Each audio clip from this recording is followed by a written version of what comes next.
بسم الله الرحمن الرحيم إلهي بام هذا كلام مركب كوباد مركب لبعض وحنا ربع إن إذن كمارتي ورب بحين إذن كسيه شقدي نواب اللعبتي ومعها نوع سعوتي قصة بسند حلستا حل باندا برلمان كلابد يقل مدوب سيد الله سعوتان بهوش سوي سعوتا سيد قروح بدن أو في عن أو مارتي مدر يقل مدوب أي كودا نالونس أي أسعوتا حنا رجينا إن هذول من أنت لمن إن النهار لما اسمه ترمي دونته meel fiican oo aan ku faani karno gudi ahaan iyo dhammaan reer galmudug ahaan baa inoo maraysa waana ka guul gaari doona hadduu alla idmo wixii jira oo dhibaatooyinna waa la isla farxan bixi doonaa waa la isla xalin doonaa waa la wada fariisan doonaa waana la isla wada meel dhigi doonaa waana laga heshii doonaa hadduu alla idmo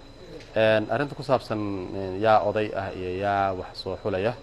waa arrin haddaan nahay gudiga farsamada iyo maamulida galmudug aan mar hore go'aankeeda ka gaarnay inaan haba yaraatee wax saameeyna aan ku yeelan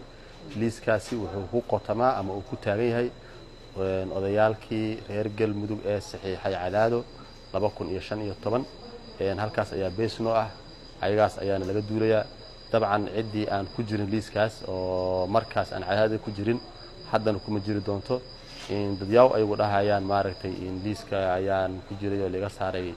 واجران لكن waxaan u sheegana waxa waaye inay markii horeba aysan liiskaas ku jirin liiska cadaadana waa la yaqaana waana la wadaagi doonaa dhammaan bulshada reer galmudug ummadda Soomaaliyeed iyo cid kasta oo loo buuqaysan waa liis yaqaan oo caan ah processkan muddo dheer ayuu soo socday waxa intaas u soo socdana waxay ahayd in maaragtay wax la turxaan bixiyo in la helo galmudug loo dhan yahay in la helo galmudug qof kasta oo iska arko